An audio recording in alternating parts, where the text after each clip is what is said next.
السلام علیکم ورحمۃ اللہ وبرکاتہ۔ رسول اکرم صلی اللہ علیہ وسلم نے روم کے بادشاہ ہرقل کے نام خط کے ذریعے دعوت اسلام کا پیغام دیا۔ تحریر فرمایا، بسم اللہ الرحمن الرحیم۔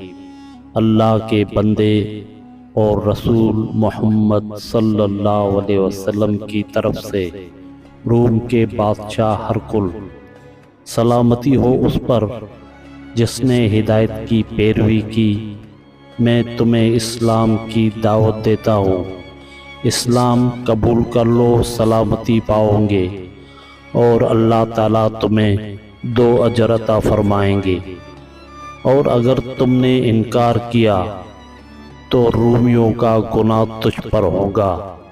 اے اہل کتاب، آؤ اس کلمے کی طرف جو ہمارے اور تمہارے درمیان مشترک ایک ہے، اللہ تعالیٰ کے سوا کسی کی بندگی نہ کریں، ہم اللہ تعالیٰ کے سوا دوسروں کو اپنا رب نہ بنائیں۔ پس اگر ہو اہل کتاب اعراض انکار کریں تو تم اہل اسلام کہہ دو کہ ہم تو اس بات کو قبول کرنے والے ہیں